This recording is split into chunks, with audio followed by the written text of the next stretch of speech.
Hello, welcome, and thank you for joining me on Blooming Time with Ezes. As you can see, I have a guest today. ABIOLABYGRACE. It's not my first time here. So she also has a YouTube channel. I'm going to leave a link in my description box. Make sure you check it out. She has been a guest before on my channel in Bloom's Kitchen. And there we talked about our YouTube journey and we made a delicious salmon pepper soup. Make sure you check out that video. Today we are going to be doing a mental health piece. We are going to be focusing on depression, how to do the depression talk. It's long overdue. So it's been long overdue. There's so many issues going on in the society today, and we are not just focusing on COVID alone, because there are so many things. So sit back, relax, and please don't keep this video to yourself. Ensure you share with your friends. There is love in sharing. Subscribe and go over to ABIOLABYGRACE's channel and also subscribe.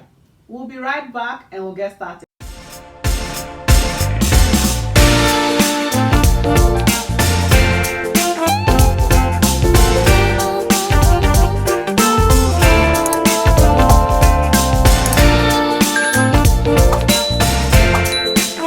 Welcome back. So today, like I said, we're going to be looking into mental health, and we're going to be looking at depression. For those of you who do not know, I'm a registered psychiatric nurse here in British Columbia, Canada. And I felt it's time we had this conversation. Like you actually brought it up that we need to have the conversation piece. There's so much going on in the world today. There is so much. For the purpose of the conversation, I'm going to use as plain of a language as I can, so that everybody can relate and understand. Yes. So we're going to start first by looking at what depression really is. For some people, you feel sometimes you're sad and you're wondering, am I depressed?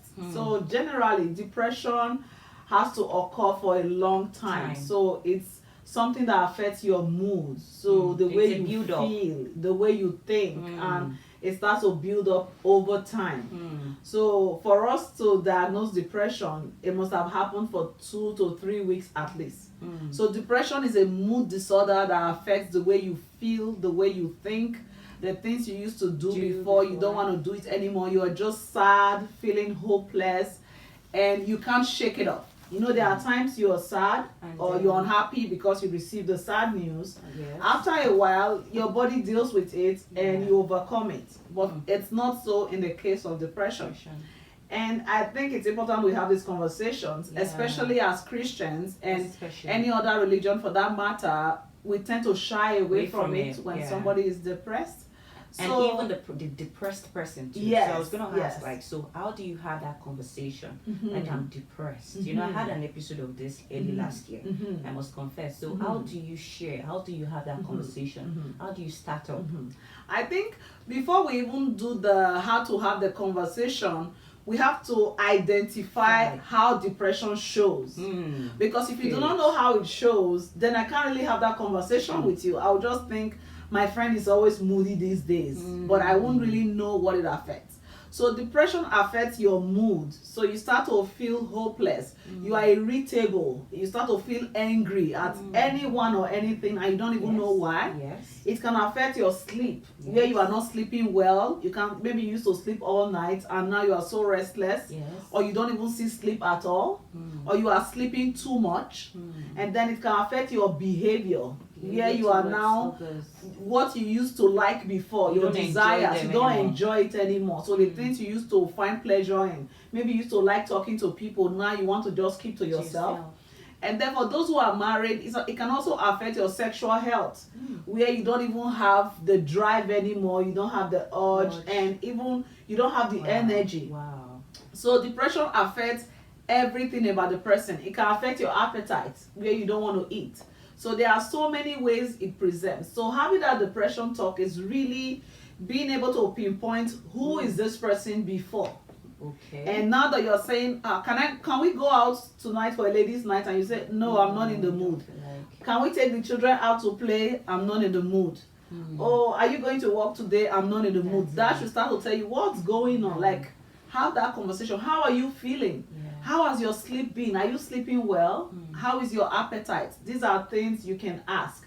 Or I notice you are always irritable nowadays. I notice you're always angry. Okay. So this can be your spouse, this can be your friend, it can be your parents, can be your child. So you identifying and really validating this person. So let them talk. As you are trying to extract this information, let this person talk without feeling like you're going to judge them. Okay. And by the time someone says, I don't know, my mood has been really low, I'm irritable, don't brush it off and say, oh, maybe you just don't brush it off, because depression is a real mental health struggle. Yeah. And if it's not taken care of, you see a lot of people start thinking of suicide. They start thinking of self-harm. Right. So this person starts saying, I don't think I'm useful anymore. I don't think I should be here. So these are some of the ways you can have that conversation about depression. Yes. So when the person converses with you, then how do you help? Like, sometimes some people feel, oh, we've heard of a few people who say maybe you're not praying enough, you're not faithful enough, you're not doing what you used to do before. So how do we help, aside having to, like you said, judge people? So when somebody talks to you about depression, you have to understand there are resources that can help this person. Okay. So they are experts, they are professionals. So we have, like myself, I'm a psychiatric nurse. We have psychiatric doctors. We have psychotherapists. We have people who have been trained in this area. And we also have spiritual leaders who are very vast, who can do counseling as well. So it's mostly about, you can go from the point of psychoeducation, where you are counseling this person, but then we have to know the reason for the depression. Like for me, when I just immigrated to Canada, I went into a period of depression because you're trying to find a job. You are trying to find a job to sponsor your work permit, and the job is not there. As soon as I got my job, the depression is gone. So if it's a small fix like that, where you're trying to get something, you can encourage this person. Look at their resume with them and see, is the resume written properly? So there are actual steps. Offer help. And if you do not have the experience to talk to this person, yes, British Columbia has mental health association or resources. So we have like the Abbotsford Mental Health. So look for the mental health resources that is in your local area.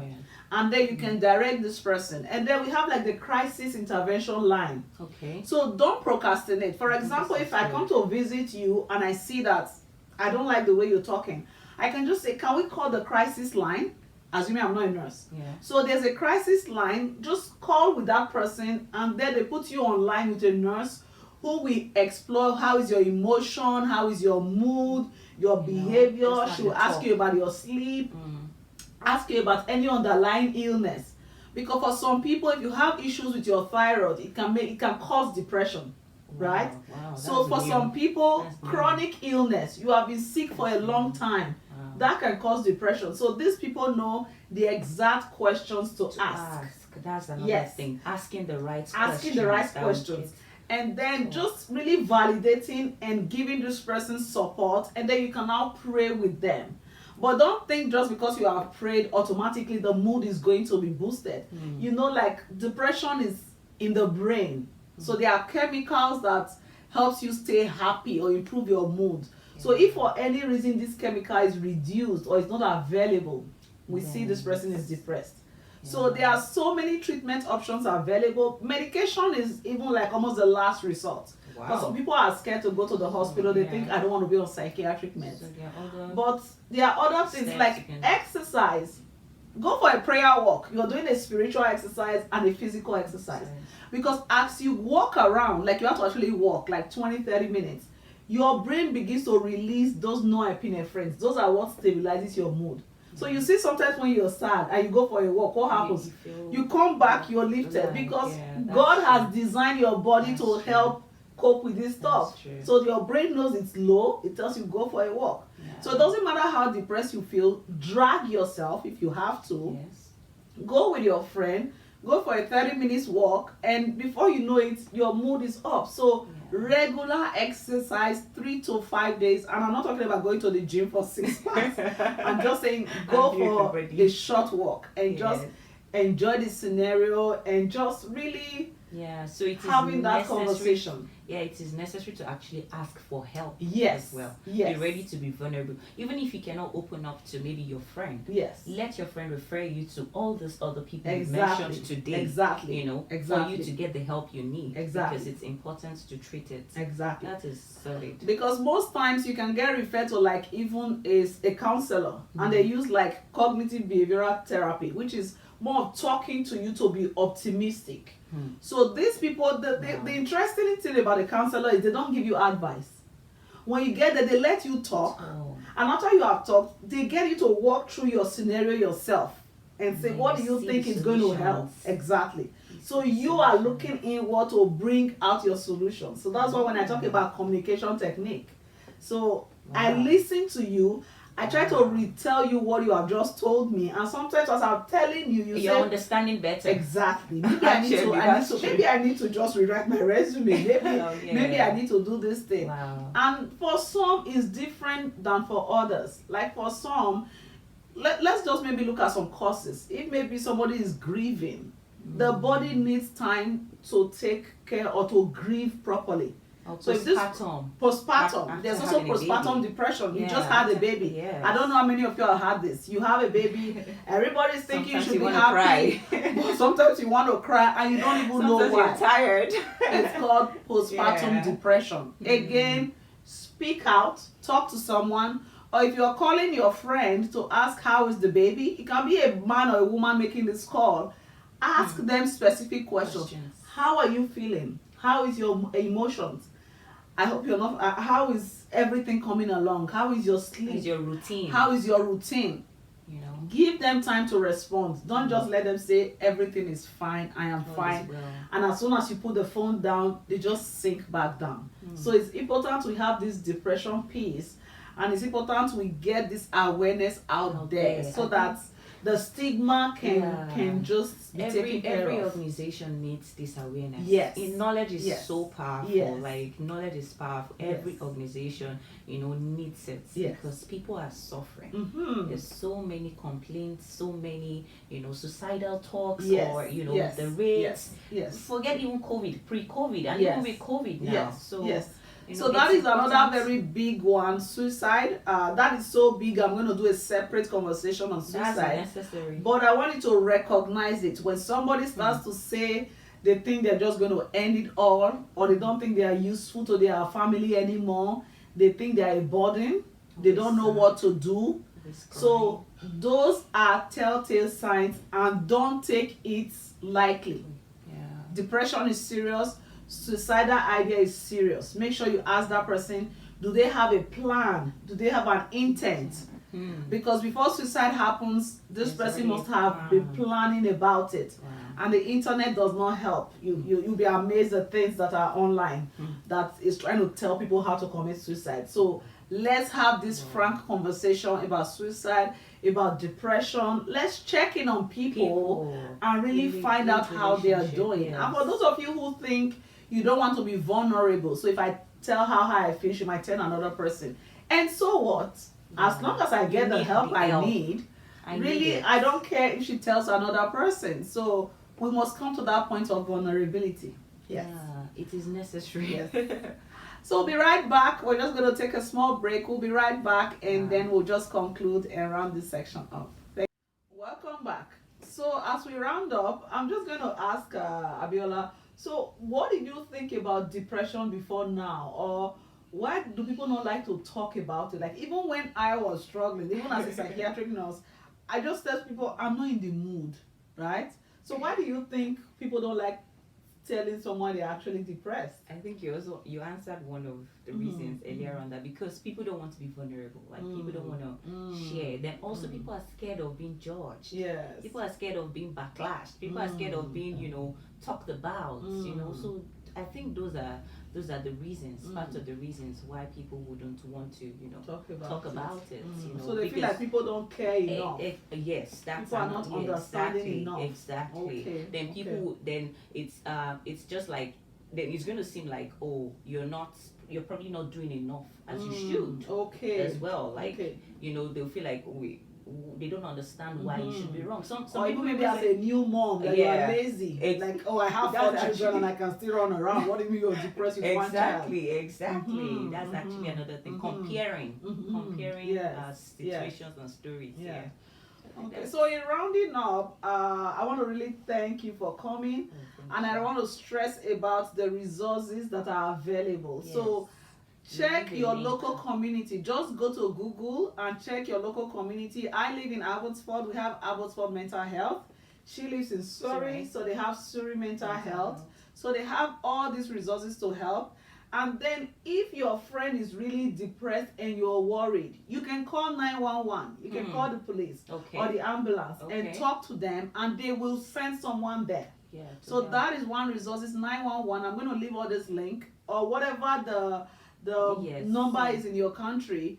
And then we have the crisis line. Ours, I think, is 811. Okay. So that one is any type of crisis you can call. Okay. We have like the suicide line. Okay. So there are so many different resources available.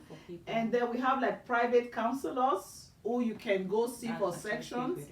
And then we have psychiatrists. So you can actually go to your emergency department in the hospital. Talk to them, you're feeling depressed. They will get a psychiatrist to see you there.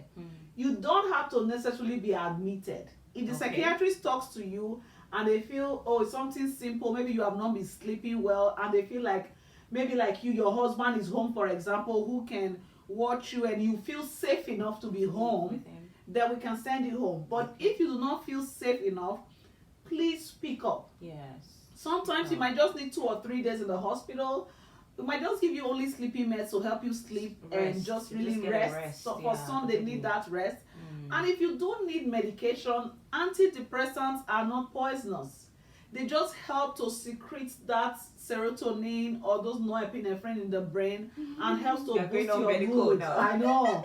And you don't have to be on antidepressants all your life, because again, your body is designed to deal with these things.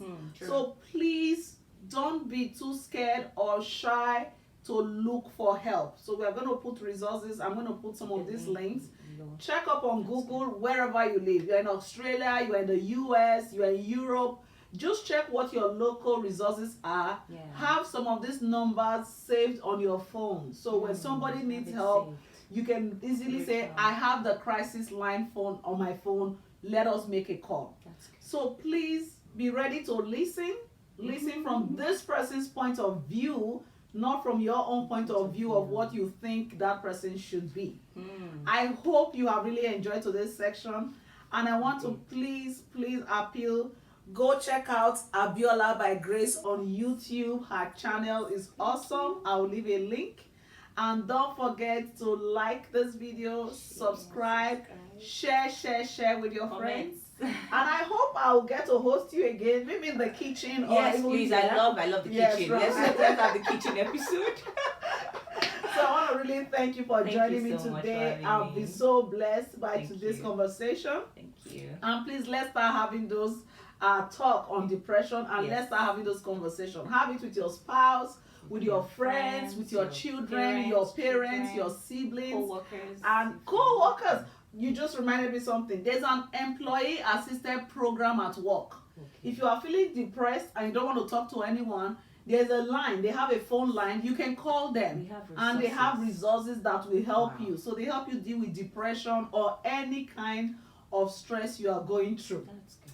So until next time, when I bring you another exciting content, I'll just get you to say your own outro or any word for our viewers. Thank you. Let me appreciate you first for having me. Thank you so much. It's such a privilege. And to our viewers, thank you so much for staying glued to the screen, watching us to the very end. Please don't forget to share with your friends. Share. Information is key and powerful. Share, like, comment, and subscribe to this channel. Okay?